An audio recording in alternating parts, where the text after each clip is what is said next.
This is the Fisker Ocean here on the European world premiere, an all-new electric SUV. Henrik Fisker, the founder of this company, has built, for example, the Fisker Karma before, but now he really wants to go global and also in a mass-scale production.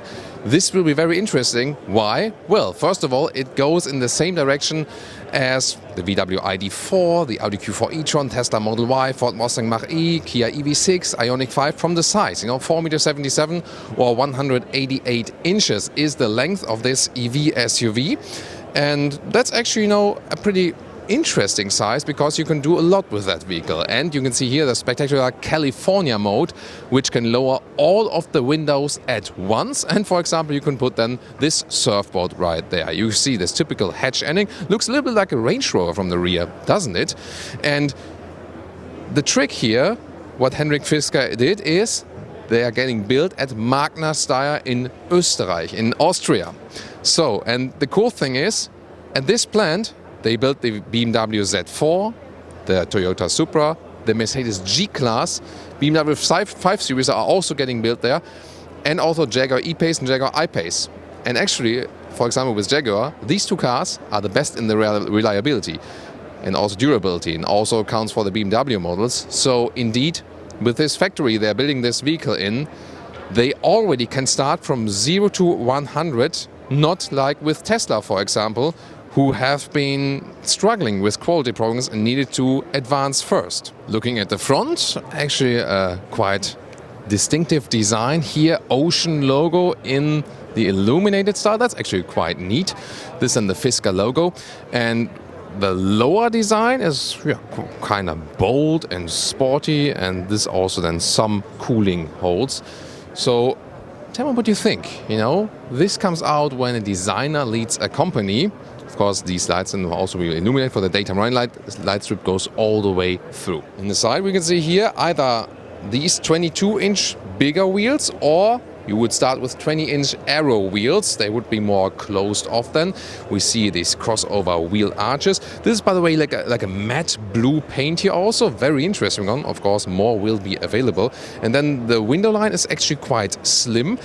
And the door handles can be folded in and out. This really, once again, reminds a little bit of a Range Rover Evoque, isn't it? And then here the line is raising right here. Once again, even these slim windows, they can be opened. That dogs, for example, get some fresh air. That's also, or you can, somehow make a kind of convertible or something. As for battery and range, battery figures at the moment we are filming this one are not released yet, but we expect some either 80 kilowatt hours or around 50 kilowatt hours. Ranges is also once again an estimate, something 500 kilometers or 300 miles with the big battery, and something, like 300 kilometers or 200 miles with a smaller battery. There will either be a front-wheel drive model, acceleration figure around 7 seconds, or all-wheel drive, one electric motor in front, one in the rear, then around 4 seconds. And also an extreme model which has less than 4 seconds then in the acceleration figure. Illuminated logo here at the rear and a very strong styling with this diffuser style here in the lower end.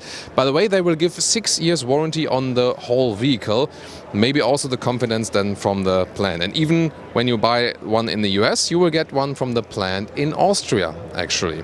And what's very interesting, come closer again. Here, this is an additional rear view camera that is being shown then in the back mirror. For example, when you load everything up in the rear, that you can still see something through the rear from the inside. And here we see a first glimpse on the inside. This is the blue interior. You will have a blue interior, a white interior, or a black interior. You can pick these 3 colors. Here with the blue microphone. Looks really beautiful, actually quite cool, also with the bright contrast. And you see here's also more simplicity in the design. So beginning, of course, with the seats, but also here, these digital instruments, they are very slim and they remind us of the Ford Mustang Mach-E, definitely. So looks pretty similar as for that. And on the steering wheel, it seems like #capacitive BS buttons. So I have to see how they will be controlled while driving. But you maybe see this climate control in the lower part there. This is like a pre-production prototype model. We'll soon show you also one that is more finished already. You will have these temperature controls. That's actually quite cool. And you see the big screen, obviously 17.1 inch. And this is the so-called Hollywood mode when it's horizontal, but you can also tilt it actually. And then it will be in the so-called control mode and will be vertical.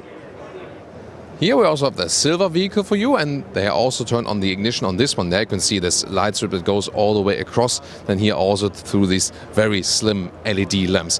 By the way, you're watching Autogefühl with Thomas, so subscribe if you haven't done so far and also hit the notification bell. You can also get this solar roof. You can even open that one here with the panoramic roof. And when the car is often standing on the outside, they promise over the year you can gain up to around 2,500 kilometers or 1,500 miles of range with that. And what you can also see from here, that huge panoramic roof. Look at that. The opening is vast. So almost convertible style, right? Here the silver car from the rear. You can once again see the illuminated logo. And here we have also the California mode. Well, maybe also cost savings. They don't put windows on the car. No, just kidding. Can be risen up then. Here then also LED strip. That probably will be the third braking light, I guess, but definitely quite fancy. The charging flap is here in the front left on the driver's side, and 150 kilowatt will be DC charging. And here one more clear perspective for you. 3-quarter in front with that silver vehicle. Which car do you prefer here for today? Did look at the interior here, somewhat soft touch, like the very top surface is soft touch, but interesting structure. Gray fabric being used here. Then we have the door handles, and then these are the window levers. This you see is a prototype model, so we have to see how it will be in the finished version. This one here, build quality wise, not comparable yet. This is more like a hand-built styling model. You can see here this then the white or bright interior. This then here a gray microfiber and a white leatherette, all animal free, and also animal free steering wheel. Hey, and there actually we see there will be actually this jog here for the volume, and also then here on the right side. So maybe will be a mix between capacitive buttons and non-capacitive ones. This one here, a little bit closer to production. And I mean, this digital instrument, it must be taken from the Ford Mustang Mach-E. Don't you think so as well? But definitely clean styling, and this bright interior looks actually pretty cool, I think. So let me get inside and see about the seating comfort. The seat themselves, they are actually, I think I have to hold the door open like this. Seat themselves is actually quite firm. It's electric control here. At this moment it's not working because the car is not really powered. You sit quite upright indeed. Not sure if the seat will go down further, but here at the moment not too much headroom with 1.86 or 6.1, and the whole dashboard is kind of like very voluminous, so it's not the best visibility to the front. But yeah, indeed, because of that screen and also because of the instrument, it makes a Ford Mustang Mach-E impression. I really like the bright fabric right here, for example, as well. And to me, like one of the most favorite things is really that we will have these buttons here. And this is, like a hand-built model at this moment. But I expect them to flip then, these buttons. And this then will be here, the button where you can actually tilt the screen then and change then from the different mode. This was more than like for driving and see the map and so on. And the horizontal one will be, for example, for watching movies when you push the seats all the way back and then maybe, enjoy some entertainment right there. But the seats themselves, from an ergonomics point, they look quite sporty, but they're actually fairly comfortable. And also in the lower part, they're a little bit plusher than in the upper part. So interior-wise, from the styling, would definitely pick this one. And I mean, this panoramic roof is really huge. So besides that, you have still like an A-pillar or something. This almost has convertible feeling. And then when you think about this California mode, where all the windows are also down together with the panoramic roof, it's probably the closest to a convertible we can get at the moment in the EV segment. And then one more perspective from here, where you can see once again, this is the design focus then of Henrik Fisker. Everything with very clean lines, minimalistic design, but not as minimalistic as with Tesla, for example. I really appreciate that we still have the digital instruments to see, but it seems to be that the controls are all we know where we need them actually. There will be cup holders right here, and then here is also then this middle armrest, which can be folded up then in the final model, and some space here behind the screen. And the rear area, also with the same materials at the inside of the doors here. It's really interesting surface, definitely, in the bright fabric. And you can see here, of course, EV platform, no middle tunnel at all, and seems actually quite spacious and comfortable. But is it actually? Let me get inside there. So let's see. And seating is actually quite plush here. And here the headroom seems fine. Yeah, it's not too plenty. I mean, we see design with the car is rather flat, but for one reason A6 it fits exactly. So 5 tall adults will be no problem to house right here. You can very well also sit in the middle seat. So this works very well actually. So it is, meant to be more used outside, but here the middle seat is actually quite well usable indeed.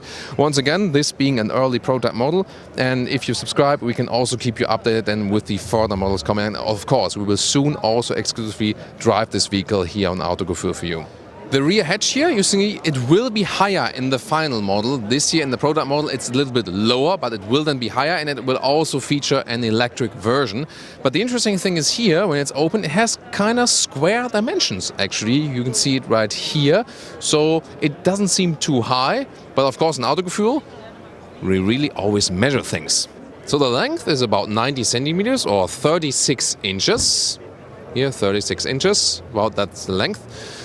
The width here, a good meter or 40 inches, that's kind of like a standard width. And the height will be here around 65 centimeters or 26 inches. And now we're joined by Henrik Fisker, the CEO, and also, of course, the brand is your name, basically. He has designed the BMW Z8 or the Aston Martin DB9. What did you actually think about going from a designer only to building a car yourself? It started with the Karma, obviously. Well, it was a little bit about being able to do everything you wanted to do, which obviously you can't do if you work for another company. And then I had certain ideas about trying to merge sustainability with great design, because at the time I started, there was really only some kind of dorky little electric cars and hybrids, and I thought there must be a way to make some cooler vehicles that people actually want to buy so we can get more electric vehicles on the road. With the Karma, you actually introduced also an animal-free interior before anyone else did that. Yeah. So why is that so important to you? Well, I think it was more about how can we get more sustainability into vehicles, and I think you can create other materials that are much more or feeling as luxurious, as comfortable. So I think it's all a matter of trying to do some progress. It's just like living in a house where you say, maybe I don't leave the light on all the rooms, but you want to have light in one room. And that, yes, you're using energy, but at the end of the day, we're human, and we're going to use some energy, and we're going to do something that are not that great in life, but if we can reduce it, that's going to help. So some people ask themselves now, and maybe also don't know about the history between you and Elon Musk. I know you don't like this question, but are you the next Elon Musk? No, I'm Henrik Fisker, and I'm just a normal guy from Denmark that likes to design cars. Yeah. The background is, they had some dispute, but I guess you don't care about this anymore. Is there any relationship between you, Elon, and you? No, I mean, I'm sure that, he's busy with a lot of things, and I'm busy with my things. And I think, everybody has disputes with their competitors, but that's been settled, and we are moving on to try and save the world. So the car, as it stands here right now, and I mean, all the time and effort, blood and tears you've put in, and probably like a lot of sacrifices for you and also the people close to you. What does it mean for you that it's actually finally here? It's amazing. I went to the factory and saw the first 50 cars in the production line, and it was amazing, high quality, made in Austria. So that was very cool. And of course, we have a company where people come into work not just to create a product that somebody buys, but really we are trying to change something in an industry. And it's not going to happen overnight. Nobody's perfect, and by far the car industry is not. But if we can get one step further in terms of getting more sustainable mobility, I think that's important. But it only works if people actually likes what you're doing. You can't force this into people, So, and I grew up in Denmark where we have perfect public transportation, but I never woke up dreaming to take the bus. I dreamt about a car. So if we can make sustainable cars, I think that's the future, and that's what we work on. And the team is doing an amazing job, and they love coming into work every day or sitting on their Zoom, because it's not always coming into work. So the competition is quite fierce. There are the established manufacturers, then of course there's Tesla, and they all have, models in this, kind of like battery size, length, and so on. And you don't have like this much heritage as the other ones maybe have. So when customers ask themselves, why would you go for this one here now? Well, I think exactly because we don't have heritage, so we are not bogged down with traditional things. So when we decide, for example, to make a 17.1-inch screen that rotates, nobody else is really doing that. or we decide to put a giant solar roof on top where everybody says, yeah, but you're never going to get your money back. I don't care. I do it because I think it's cool to have extra free kilometers with super clean energy. Or, we have torque vectoring in our powertrain, so it's going to feel super safe, specifically in an extreme situation where you have to do a quick avoidance maneuver. You're not going to lose control of the car. Or in ice and snow, it's much better. So, we're adding all these special things. California mode, all the windows roll down. You can throw a surfboard in through the back. So I think we have seen from people, actually, they really like all these features. And I think finally, we spend so much time designing the lower part of the vehicle to take a very big volume of the battery pack, so we have the longest range of any crossover or SUV in our segment, 630 kilometers. But you haven't said anything about the batteries yet, right? Maybe now? We haven't said anything about the size, and the reason is the only ones who's interested in the size of a battery is our competitors, and we don't want them to benchmark. Oh, I see where this is going. All right. And California mode looks amazing. It's almost like a convertible, also with a panoramic roof. But have you thought about winter time? Also, like heat pump wise, heat residual system? We have heat pump, yeah, absolutely. I mean, the car is built in Austria and it's going to get tested there, and we have a test in Sweden right now where it's really cold. So yes, absolutely. I mean, winter is super important for us as well. One of our biggest markets is Scandinavia. So we actually have a complete winter package with heated windshield and all that type of stuff. So is this, from quantity wise, are you going like against Volkswagen and Tesla, or do you more want to be like this niche premium manufacturer? So where this is going, this journey? Yeah, I don't think we want to be niche, but you have to start somewhere. I mean, ultimately, I believe we can sell easily 60,000 vehicles in the US of the Ocean alone. In US, obviously, I think we can sell more. So we are aiming for about 150,000 vehicles a year of the Ocean. We are, of course, also doing another model called the Pair, where, we think ultimately we can make 1 million of those vehicles. So we're definitely going for somewhat of a higher volume. We're looking forward to that. Thank you so much for your time. All right, thank you very much. Good to see you. What do you guys think? Does Fisker here stand a chance against Tesla, Ford, VW, Audi, Kia, Hyundai, and so on? It will be very interesting. This has been the prototype model here so far. Looking forward for the next stage, actually. And yeah, once again, it's an American company based in California, but then built this, vehicle here in Austria. So we will definitely follow all the process. If you want to compare it right now, Ori, from what you've seen, definitely tune into our Tesla Model Y review and also the Kia EV6.